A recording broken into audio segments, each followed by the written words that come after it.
Yeah, you talked about a lot of different paradigms now.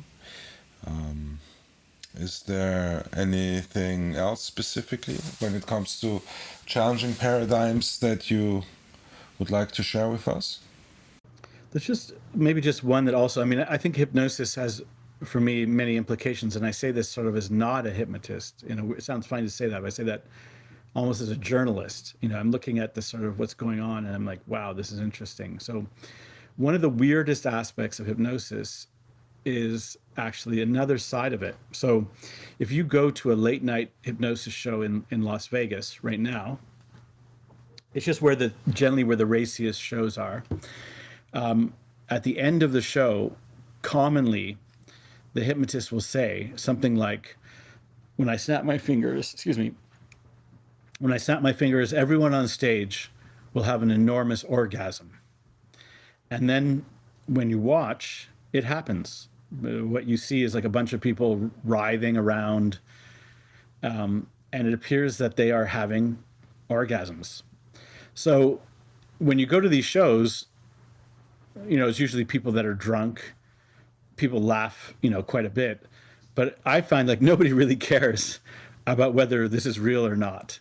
And as a kind of nerd myself, I've seen this phenomenon. I saw it maybe 10 years ago. Of course, my reaction was, is this real? Are these people just acting like they're having orgasms, or are they really having orgasms? And so this blows another door wide open.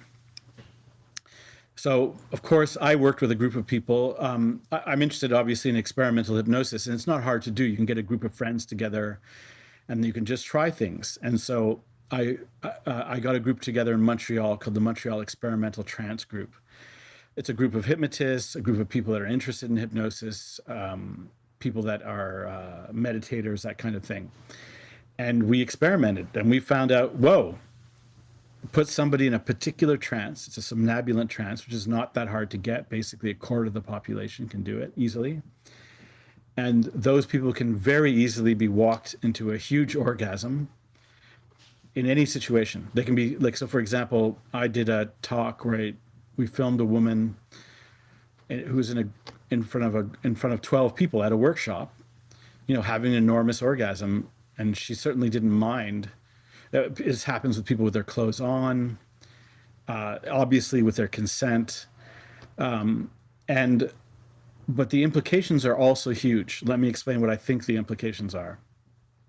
So, I believe, and this is a project I'm working on right now, that one of the problems with humanity is our sexual codes and cultures are wrong, in that they are often, that most sex behavior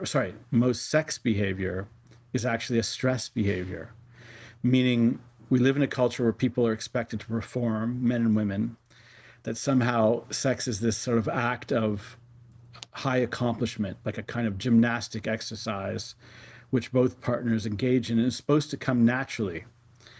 So, which it only does in a number of rare occasions. And the fallout is that most people feel like they're sexually dysfunctional. 10% of women are anorgasmic. 10% of women have never had orgasms. A certain percentage of men have never had orgasms. And I think that this is very easy to fix. And it's not, again, it's hypnosis is the doorway. What hypnosis reveals is that, so the one part I didn't tell you about earlier in explaining the whole model for hypnosis, the last part, and maybe it's significant here, is that hypnosis basically allows you to get into the programming language of unconscious human nature. I mean, the reason why people go to quit smoking or something along those lines, or lose weight, is that ultimately smoking is like a bad program. Your body interprets smoking as something that's good for you, but ultimately it's bad for you. So hypnosis is good at fixing that, because what we do is we get into the programming language and we go, oh, this is what smoking really is, and this is what healthy things really are. You should stop doing that unhealthy thing and let's start doing the healthy thing. So really, hypnosis offers you access And it's, I know we're uncomfortable saying that people are like computers, but hypnosis shows that people are like computers a lot. We're very sophisticated computers, but we definitely run programs. And similarly, almost everybody right now in our culture runs sexual programs, cliche programs like I do this and then you do that and I do this. And that creates a lack of intimacy, closeness, ultimately a lack of love, and from my point of view. And it's very easy to fix. When people go to these very relaxed states, they are far more orgasmic. So people in these trances can have 10, 20 orgasms at a time. And what's interesting about them is the orgasms can be tailored. So meaning somebody can have an orgasm and you can tell them it's going to be lemon. You're going to taste lemon when you have the orgasm. And then when you ask them what it was like, they'll say, holy cow, I had an orgasm and the whole thing was lemon flavored. That sounds like a joke, but the significance of it is that you're in the programming language. So it means, like, for example, I've had clients. So clients are people who love their husbands or love their wives or love their partners, but they don't associate their partner with orgasms. They just don't. For whatever reason, there's a block there. So it's very easy to take that person with their consent, put them into a deep trance, and then have them have an orgasm about the person that they love. And of course, orgasm, now this is all theory. One theory is that orgasm is a target state, which in a hypnosis target state is like you're trying to get to whatever that is. So when you have an orgasm about the person that you love, then you start to increase attraction and arousal for that person, even if you didn't feel it before.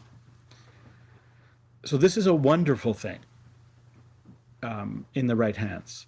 It's a really beautiful thing. And there are dangers with this. I should mention there are a lot of ethical issues around it. Of course, you could manipulate people possibly, but generally, I know there's people probably listening to this thinking, what about mind control? And well, here's the interesting thing, that when a hypnotist, works with you. So let's say as a hypnotist, I was able to say, to put someone in a trance, and I'd say, at the end of this experience, you're going to go to your bank account, withdraw all your money, and email it to me. And you'll forget that you did it. Well, in an individual holodeck experience, I might be able to do that. I can make people forget things in trance. Like anyone who's a good hypnotist can make people forget things in trance. But when they wake up, it all comes back. It's just a holodeck experience, a temporary experience. So then when they would remember, hey, you told me to take all my money and give it to you. So, and then I would get arrested. So it doesn't work. It doesn't pay. If hypnosis had the ability that sometimes people think it has in terms of manipulative or criminal acts, there would be hypnotists committing crimes everywhere. But they don't. Maybe I'll close with this one interesting story. So there was an example. There was a guy, I think in Italy, who was hypnotizing. He was hypnotizing cashiers to drop their money into a bag, and they would do it. They had video of like the cashier would get a blank look, and then he would arrive, and they would just take the money out of the cash and put it in his bag, and he would run off with the money. But what was funny about the story was that eventually he got caught because a cashier like woke up in the middle of it, which is typical. And there's another example of this that sort of proves the reality of the situation. So there's a hypnotist called Spidey who really likes to push the envelope of what can be done. And what he did is he demonstrated that he would drive through a stop sign knowing that the police would catch him. And then he would try to hypnotize the police into not giving him a traffic ticket. So there's an amazing video. You can look it up. Hypnotist, I think it's look up hypnotist police. You can find it. Where the guy, he drives at twice the speed limit through a stop sign, gets pulled over by the police. They're right there. He knows they're there. He drives right in front of them, basically gets pulled over. And then he does hypnosis. And he actually uses snap inductions. What he says to the police is he uses another thing called a pattern interrupt. the police starts his story and says, do you know that you drove? And he says, hold on a second. He says, do you know where the next gas station is? I'm sorry, I just want to ask you, I just need to know where the gas station is. He says it politely. And what that phenomena is, it's the same principle that when you interrupt somebody's pattern, they're more open to suggestion. So, and then when the police starts to talk, the hypnotist snaps his fingers and he says, yes. So snap is a shock. And he says, have you ever gone somewhere and forgotten why you're there? So the hypnotist acts like he's talking about himself, but he's really made the suggestion to the police officer. He's basically gone, have you ever gone somewhere and forgotten why you're there? And then that's what happens to the police officer. He actually gets very confused. And the hypnotist says, well, I guess I can just go then. And then the police officer goes, yes, you can just go. And then he drives away without a ticket. Okay, so this is amazing. When people see it, they're like, holy cow, imagine the mind control possibilities. Well, I know that hypnotist. And what he demonstrates at the end of the video, which a lot of people don't see, is that he did this 5 times or 4 or 5 times. And 4 out of the 5 times he got a ticket for like $157. So, and that's roughly the proportionality of how much it works. You know, about a quarter of the time, people go deep, but it's not a successful crime tactic because you're going to get caught. So the moral of the story is hypnosis, in my view, belongs to everybody. There's no reason that it has to be the mystery purview of hypnotists, that it has huge implications for human health, safety. It has huge implications for human sexuality. And it offers a kind of access point, a way.